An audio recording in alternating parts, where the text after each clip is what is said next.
Hello good evening everyone. Last class में हमने मिलने थॉमसन मेथड किया था। अब आगे स्टार्ट करते हैं। नेक्स्ट टॉपिक है हमारा कॉम्प्लेक्स इंटीग्रेशन। इसको शुरू करना है।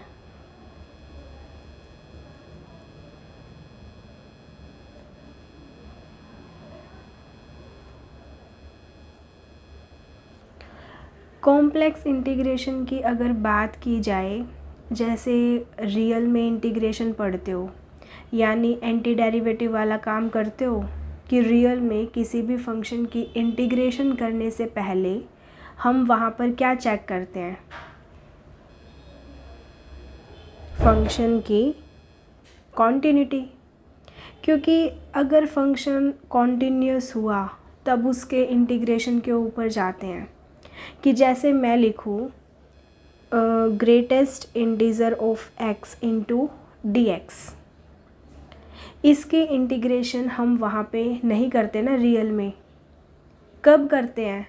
जब फाइनाइट लिमिट के अंदर बात की जाए, जैसे 1 से 2, तब कर लेते हैं। अदरवाइज़ अगर इनडेफिनेट इंटीग्रेशन देखनी हो वहाँ पर फिर ग्रेटेस्ट इंटीजर फंक्शन की इंटीग्रेशन नहीं की जाती। उसी तरह से अगर कॉम्प्लेक्स में बात करें, कॉम्प्लेक्स में अगर किसी फंक्शन की इंटीग्रेशन करने जा रहे हो, जैसे रियल में हमें फंक्शन की कॉन्टिन्यूटी की रिक्वायरमेंट होती है कि अगर फंक्शन कॉन्टिन्यूस हुआ तभी उसकी इंटीग्रेशन करते हैं।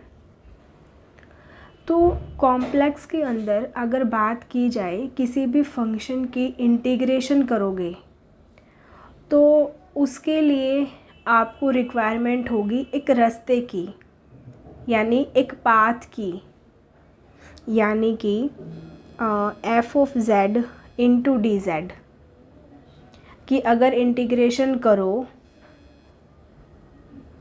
तो उसके लिए जो रिक्वायरमेंट है वो एक रास्ते की रहेगी, एक पाथ की रहेगी। वो क्यों? क्योंकि जैसे आपको कहें कि आपने z बार की इंटीग्रेशन करनी है, कि जैसे आपने z bar into D Z की इंटीग्रेशन करनी है फ्रॉम 0 to 1 प्लस आयोटा। अगर कोई ये कह दे, आपको सिंपली यही दिया है 0 से लेकर 1 प्लस आयोटा तक z बार डी जेड को सॉल्व करो। अगर देखा जाए इस इंटीग्रेशन का मीनिंग क्या है,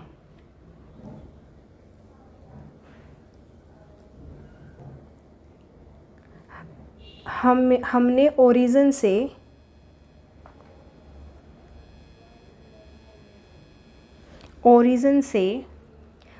1 तक जाना है। अब इस ओरिजिन वाले स्टार्टिंग पॉइंट से अगर 1 तक पहुंचना है तो कितने रास्ते हैं, मतलब कितने पाथ हैं जाने के?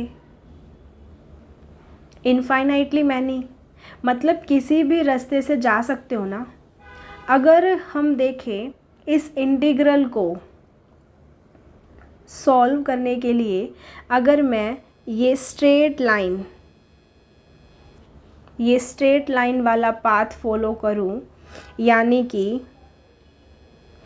y इक्वल टू एक्स वाला पाथ फॉलो करूं, कि मैंने क्या किया कि इस इंटीग्रल को integration 0 to 1 plus iota z bar D Z को सॉल्व करने के लिए इनफाइनाइटली मैनी पाथ में से एक पाथ चूज़ कर लिया, ये वाला y इक्वल टू एक्स वाला। अगर इस पाथ के अलोंग इंटीग्रेशन सॉल्व करें तो क्या आएगा, सॉल्व कैसे होगी? अब वही ग्रेजुएशन वाला काम, लाइन इंटीग्रल, कर्व दी हुई है, इंटीग्रल दिया हुआ है, तो लाइन इंटीग्रल कैसे सॉल्व करते थे? एक वेरिएबल में कन्वर्ट कर लेंगे कि z हमारा है x प्लस आयोटा वाई और z बार है हमारा x माइनस आयोटा y। तो अगर y इक्वल टू x है तो यहाँ पर कन्वर्ट कर देंगे सारा काम। z बार हमारा क्या बन जाएगा?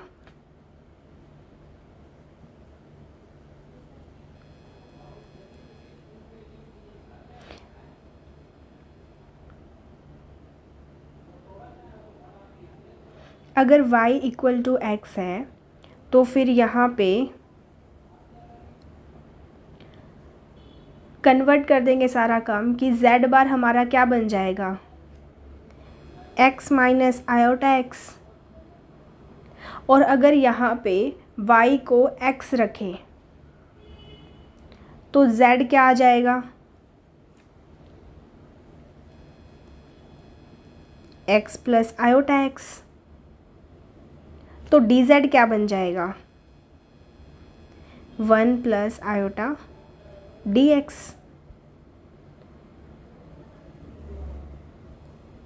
दैट मीन हमारा जो इंटीग्रल है integration 0 to 1 plus iota z bar into D Z, वो कैसे कन्वर्ट हो जाएगा?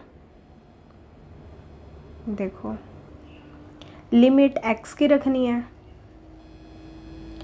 0 to 1, 0 से 1 तक। z बार हमारा है 1 माइनस आयोटा x। dz हमारा ये है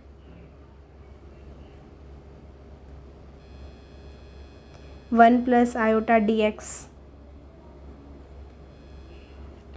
इंटीग्रल को सॉल्व करो, सॉल्व करके देखो क्या आएगा। अगर इस इंटीग्रल को फाइनली सॉल्व करें, सॉल्व करके आंसर क्या आ जाएगा? 1 आ जाएगा, 1 आएगा ना हमारा आंसर। सो दैट मीन अगर इस फंक्शन का इंटीग्रेशन 0 से 1 plus iota z bar into D Z integration करने जाएं 0 से 1 प्लस आयोटा तक, मैंने ये वाला पाथ फॉलो किया तो उस पाथ के अलोंग हमारा इंटीग्रेशन का आंसर क्या आया? 1। अगर मान लीजिए आपको पाथ नहीं दिया, मैंने स्टार्टिंग में ये पाथ ले लिया, अगर इसकी बजाय मैं ये पैराबोलिक पाथ उठा लेती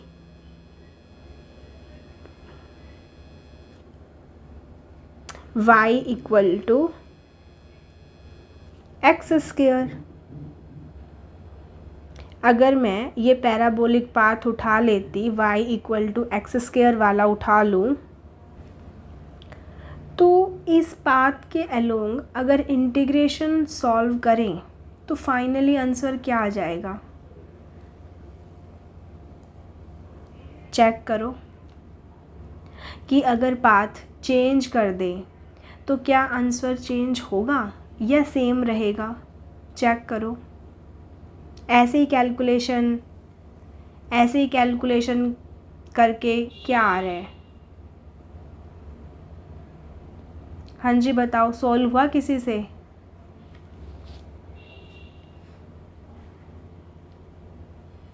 देखो, z को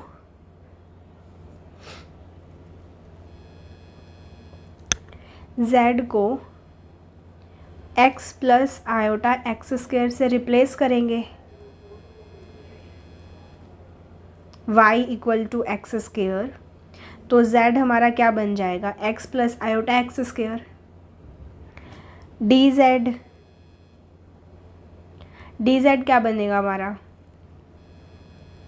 1 plus 2 iota x dx। dz हमारा ये आ जाएगा। z बार क्या आएगा हमारा? x minus iota x square, ये आ जाएगा। दोनों को उठाकर यहाँ पे रख दो। देखो, इंटीग्रेशन 0 to 1 लिमिट x की आएंगी। z बार कितना है, x minus iota x square, D Z कितना है 1 plus 2 iota x D x. इस इंटीग्रल को सॉल्व कर दो। जब आप इस इंटीग्रल को सॉल्व करोगे तो क्या आएगा, देखो 1/2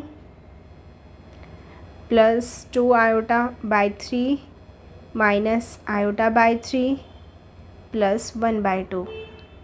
हाँ जी बताओ, क्या यही आएगा आप सबका भी इंटीग्रल को सॉल्व करने पर?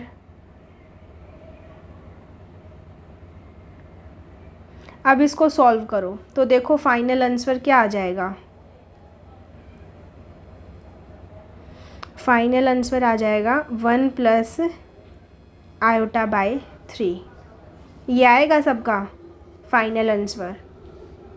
तो अब यहाँ से हमें क्या सीखने को मिल रहा है कि अगर कोई इंटीग्रल दिया होगा तो उस इंटीग्रल में अगर हम पाथ चेंज कर दें तो हमारा इंटीग्रेशन का आंसर चेंज हो जाएगा।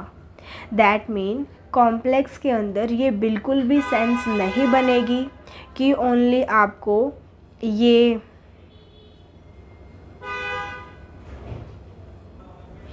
इंटीग्रल दे दिया जाए कि इसको सॉल्व करो। इसकी कोई सेंस नहीं बनेगी।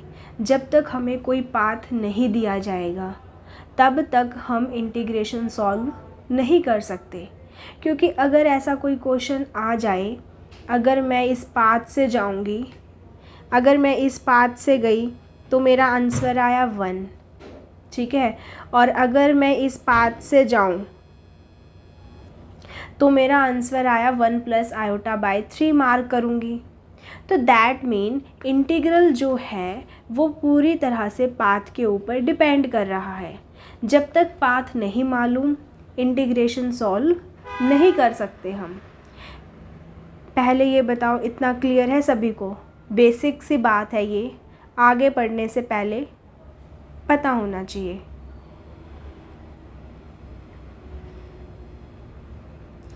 अगर अब बात पाथ की गई है तो पहले थोड़ा पाथ के बारे में जान लें, यानी कि एक रास्ते के बारे में जान लें। तो अगर बात पाथ की जाए, जैसे रियल में अगर कोई पाथ बना दूं, पाथ यानी कोई भी कर्व दे दूं, क्या वो कर्व एक फंक्शन बन जाएगी? अगर रियल के अंदर बात करें, क्या वो कर्व एक फंक्शन, क्या वो कर्व एक फंक्शन को रिप्रेजेंट करेगी हमेशा? जैसे रियल के अंदर अगर मैं बात करूं, मैंने पाथ उठाया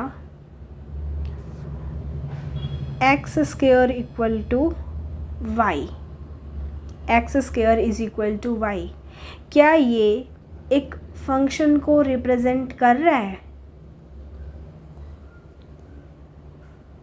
बिल्कुल कर रहा है, ये एक फंक्शन है। अगर मैं उठाऊं y square equal to x, अगर ये उठा ले y square is equal to x, क्या ये फंक्शन है? हाँ जी बताओ, क्या ये फंक्शन है? ये नहीं है।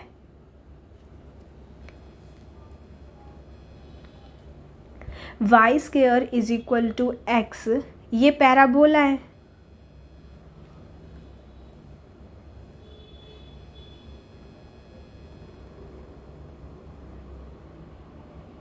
डोमेन से एक पॉइंट उठाया, दो आउटपुट आ गए। Y square is equal to x ये पैराबोला है। डोमेन से एक पॉइंट उठाया, दो आउटपुट आ गए यहाँ पे, तो दैट मीन ये Y square is equal to X real के अंदर फंक्शन नहीं है। अगर ये उठाए कर्व, सर्कल उठा ले, x square plus y square is equal to 1, क्या ये रियल के अंदर फंक्शन है? रियल के अंदर ये फंक्शन नहीं बनता ना, क्योंकि अगर इसको ड्रॉ करोगे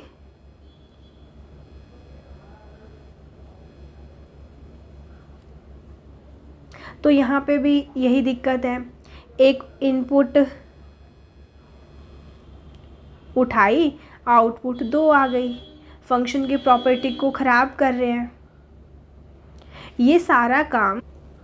बट अगर कॉम्प्लेक्स में बात की जाए तो कॉम्प्लेक्स में एक कर्व को एज अ फंक्शन ट्रीट किया जाएगा, कि एक कर्व की हेल्प से एज अ फंक्शन उसको बनाकर फिर आगे ट्रीट किया जाएगा काम। और वो जो फंक्शन बनाने वाला काम होगा वो एक स्पेशल कर्व में होगा, और ज़्यादातर जो कर्व है वो एक सर्कल दी जाएगी आपको। यानी कि कॉम्प्लेक्स के अंदर ये वाली कर्व आपको y equal to x square, y square equal to x, complex के अंदर ये वाली कर्व आपको देखने को नहीं मिलेगी। कर्व कौन सी होगी? 95% क्वेश्चंस आपके सर्कल के ऊपर होंगे। 5% क्वेश्चन थोड़ी कर्व कोई और बना के दे देंगे। 95% क्वेश्चन जो है वो सर्कल के लिए, और सर्कल को एज अ फंक्शन ट्रीट किया जाएगा कॉम्प्लेक्स के अंदर। वो कैसे, वो देखो। सर्कल की बात की जाए, x square plus y square is equal to 1। इस सर्कल को अगर मैं फंक्शन बनाना चाहती हूँ कॉम्प्लेक्स में तो कैसे बनाया जाएगा? इसकी पैरामीट्रिक फॉर्म की हेल्प से, कि अगर इस सर्कल को देखें, सर्कल की पैरामीट्रिक फॉर्म लिखें, वो क्या आएगी? यहाँ पे वो आ जाएगी x is equal to cos t, y is equal to sine t. ये आ जाएंगे इस सर्कल की पैरामीट्रिक फॉर्म। हाँ जी बताओ सभी, इस सर्कल की ये पैरामीट्रिक फॉर्म आ जाएंगी ना? तो इसी की हेल्प से हम इसको फंक्शन बनाएंगे, इस कर्व को। वो कैसे? कि अगर मैं फंक्शन डिफ़ाइन करूं से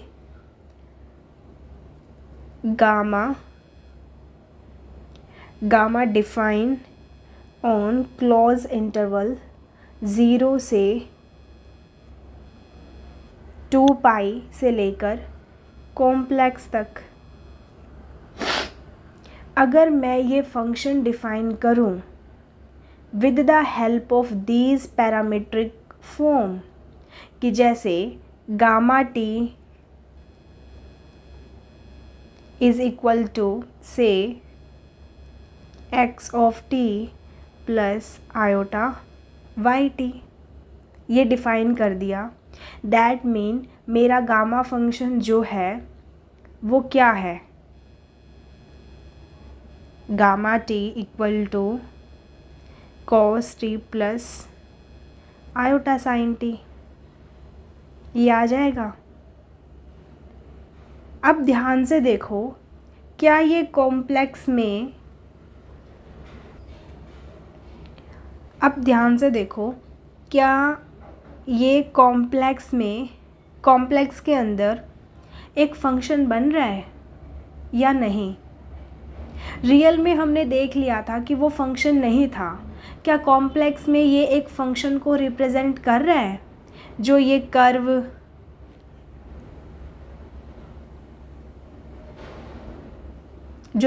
है, जो ये फंक्शन हमने बनाया, क्या ये वेल डिफाइन है?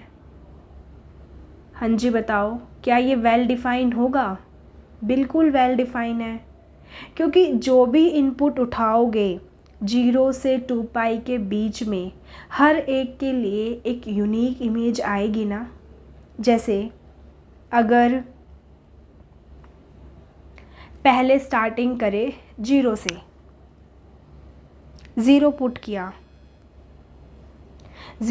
किया तो इमेज क्या आ जाएगी, 1।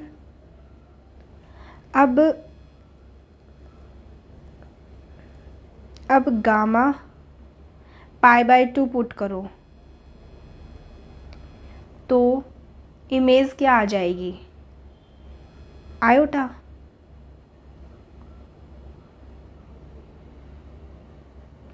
अब गामा पाई पुट करो, इमेज क्या आ जाएगी, -1।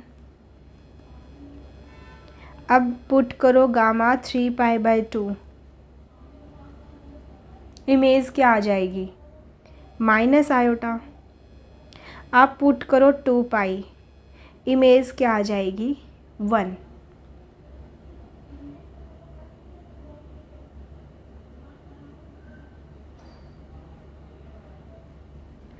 क्या कहीं से ऐसा दिख रहा है कि एक इनपुट डालो और 2 डिफरेंट आउटपुट आ जाएगी इस फंक्शन में? कभी भी नहीं होगा ना। तो दैट मीन इस सर्कल को हमने कॉम्प्लेक्स में एज ए फंक्शन ट्रीट कर लिया। तो जो भी आगे से आपको कर्व दी जाएगी, गामा वाली कर्व डिफाइन की जाएगी, यानी कि इंटीग्रल के नीचे गामा लिखा जाएगा, या तो वो सीधा गामा की डेफिनेशन लिख देगा सर्कल की फॉर्म में, या उसको सेपरेटली इस तरह से डिफाइन करके दे सकते हैं। वो हमें खुद देखना होगा कि कर्व कैसे रिप्रेजेंट करी हुई है उसने, कि कौन सा वो सर्कल है। कि जैसे सिंपली मैं ये कहूँ कि मेरा सर्कल है, कि जैसे मेरा सिंपली अगर मैं ये कहूँ कि मेरा सर्कल है x² + y² = 4। अगर इसको मैं गामा वाले फंक्शन की फॉर्म में बनाऊं तो क्या आ जाएगी इसकी form,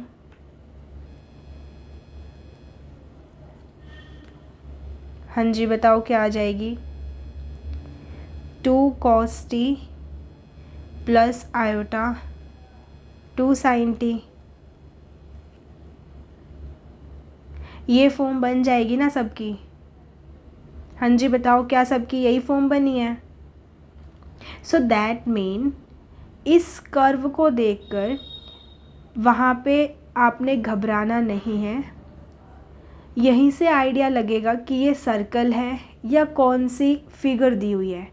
most of the question circle के ऊपर होंगे आपके सारे। हाँ जी बताओ, ये पॉइंट क्लियर है सभी को?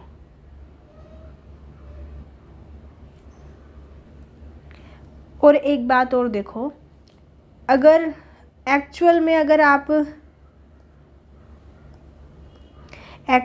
अगर यहाँ पे देखो ना, सर्कल कैसे रोटेट हो रहा है कि जब हम इनपुट 0 पुट कर रहे हैं, 0 की इमेज 1 आई, देखो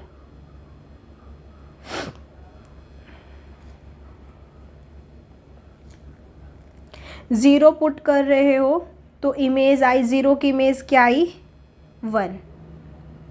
π/2 की image I iota. That mean जब π/2 पुट किया होगा इमेज आयोटा आ जाएगी। फिर जब पाई पुट किया इमेज क्या आई, -1।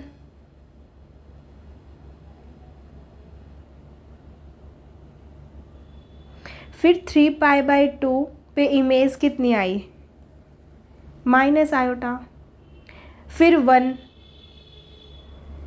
यानी कि सर्कल ऐसे रोटेशन कंप्लीट कर रहा है।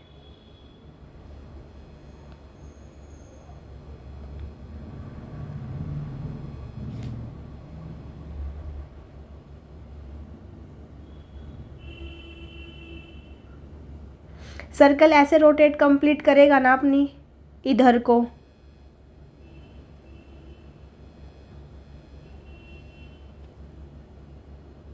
Anti clockwise.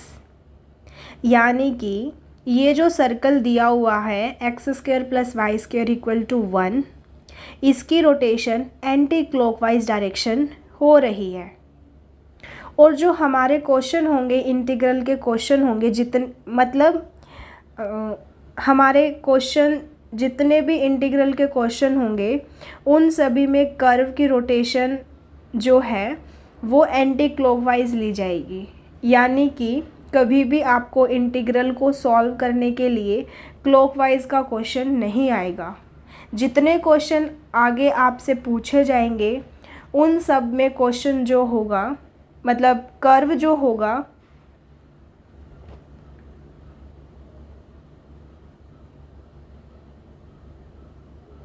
उन सभी क्वेश्चन में जो होगा वो एंटी क्लॉकवाइज डायरेक्शन के लिए आएगा।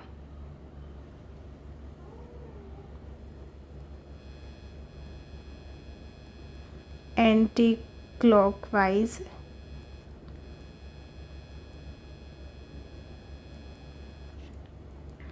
और एंटी क्लॉकवाइज वाली जो ट्रैवर्सिंग होगी इसको एक और नाम से बोल देते हैं काउंटर क्लॉकवाइज डायरेक्शन। इसको देख के घबराना नहीं है, इसका मतलब भी सेम है कि कर्व की रोटेशन भी एंटी क्लॉकवाइज हो रही है। ठीक है, तो इसका एक और नाम से बोल देते हैं ट्रैवर्सिंग इन पॉजिटिव सेंस या फिर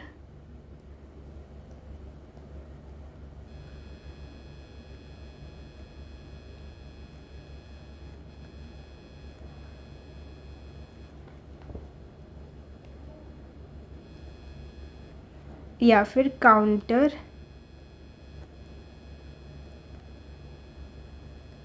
क्लॉकवाइज डायरेक्शन।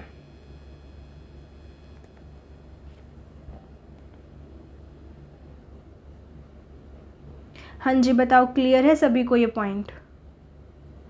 और जो दूसरी बात है, मतलब जो दूसरी बात हमें आगे रिक्वायर होगी वो क्या, कि कर्व तो हमें सर्कल दी जाएगी, फिर हमें इस सर्कल का एक इंटीरियर पोर्शन देखना होता है, एक एक्सटीरियर पोर्शन देखना होता है।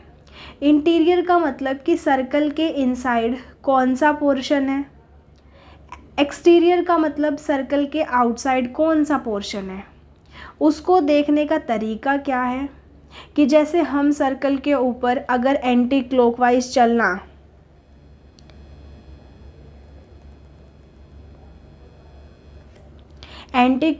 चलना शुरू करें, अगर हम एंटी क्लॉकवाइज ट्रैवल करेंगे तो हमारा लेफ़्ट हैंड कौन सी वाली साइड में होगा, अंदर वाली साइड होगा लेफ़्ट हैंड, यहीं पे होगा ना।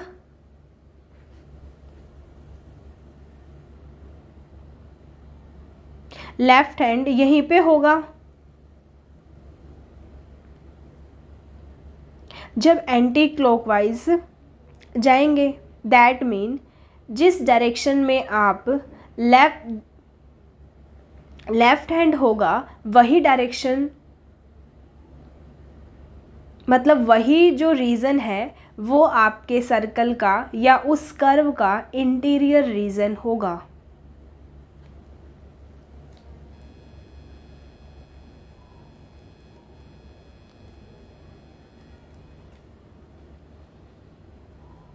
मतलब फिर से देखो, जब इंटीग्रल के क्वेश्चन होंगे वहाँ पर हमें रीज़न देखना होता है कि हमारी कर्व का इंटीरियर रीज़न कौन सा है, एक्सटीरियर रीज़न कौन सा है, यानी कि अंदर वाला रीज़न कौन सा होगा और बाहर वाला रीज़न कौन सा होगा।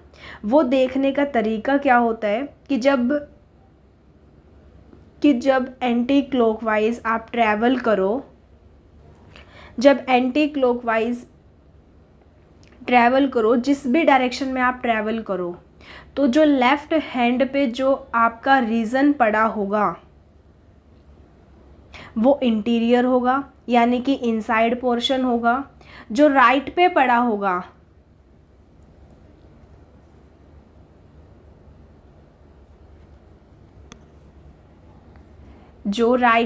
होगा वो आउटसाइड पोर्शन होगा। जैसे सर्कल में आप एंटी क्लॉकवाइज चलना शुरू करो। इस सर्कल में जब एंटी क्लॉकवाइज जाओगे तो लेफ्ट हैंड आपको इधर होगा ना, इस रीजन की साइड, तो ये इंटीरियर होगा और बाहर जो होगा वो एक्सटीरियर होगा।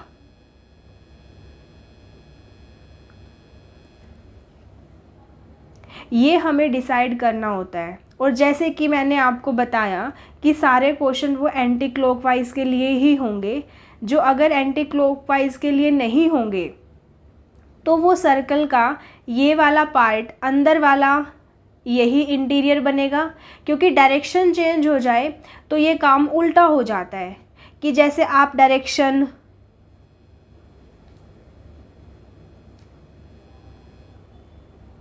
क्लॉकवाइज कर लो,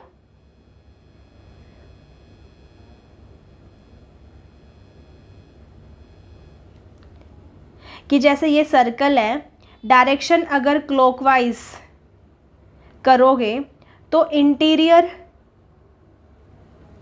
इंटीरियर ये होगा, इधर वाला, और ये एक्सटीरियर हो जाएगा।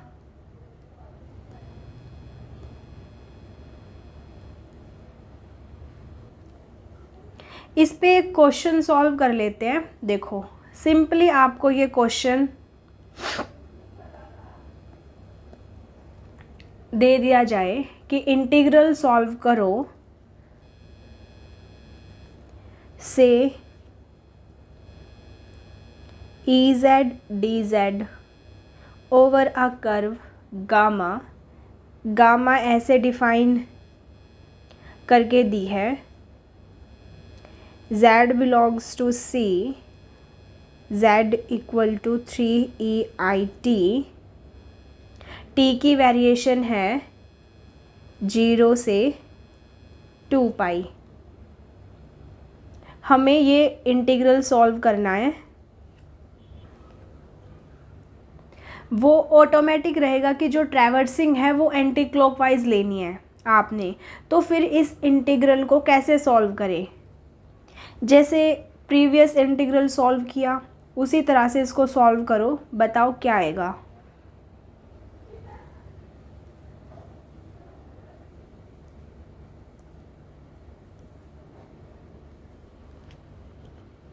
हाँ जी, बताओ क्या आएगा। देखो, z कर्व ये है आपकी, z इक्वल टू 3IT है। z की जगह पे ये रख दो तो आपका dz क्या बन जाएगा, 3IEIT dt, ये बन जाएगा 3 iota E iota t dt। अब इस इंटीग्रल को सॉल्व करना है। t की वेरिएशन है 0 से 2 पाई।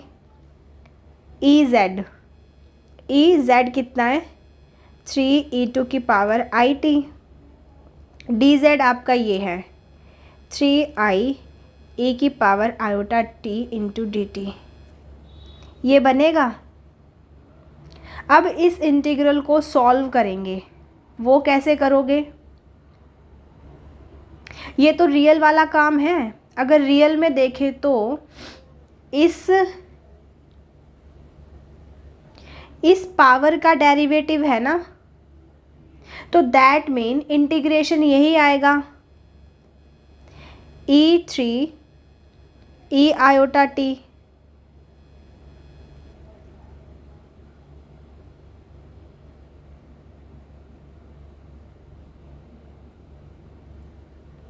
इंटीग्रल यही आएगा ना आपका, और लिमिट है 0 से 2 पाई। अब upper limit minus lower limit करो तो वो क्या आ जाएगा, e³ माइनस e³। तो फाइनली आंसर आपका क्या आ जाएगा, ज़ीरो, यही आएगा ना सबका। हाँ जी बताओ, क्या सबका इंटीग्रल सॉल्व करने पर ज़ीरो आंसर आया? तो अब यहाँ से ये देखो कि हमें यहाँ से सीखने को क्या मिलता है कि अगर कोई भी ऐसा इंटीग्रल आए तो इसको सॉल्व करने का तरीका क्या है। वेरिएबल को कन्वर्ट कर लो, वहाँ से लिमिट आ जाएगी, फिर इंटीग्रल को सॉल्व कर देंगे। बट इसको देखा जाए तो ये क्वेश्चन लेंथी नहीं होगा, लेंथी हो जाएगा ना।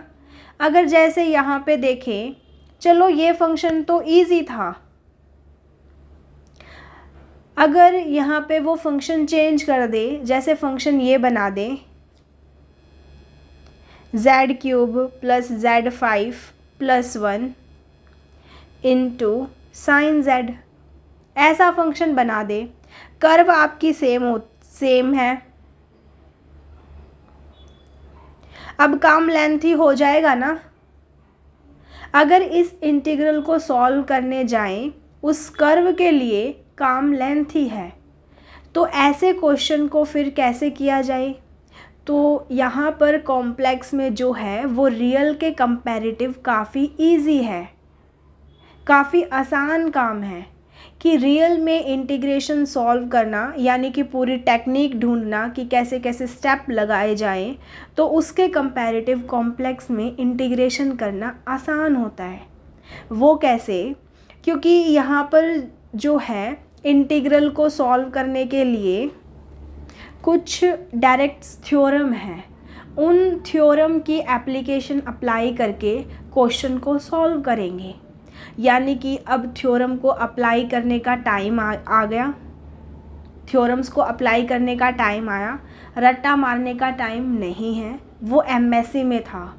अब अप्लाई कैसे करना है और कैसे कैसे क्वेश्चंस को सॉल्व करना है वो हम नेक्स्ट क्लास में देखेंगे। यहाँ तक किसी को कुछ भी डाउट हो तो कमेंट बॉक्स में बता देना, नेक्स्ट क्लास में हम पहले डाउट डिस्कस कर लेंगे। Thank you so much guys.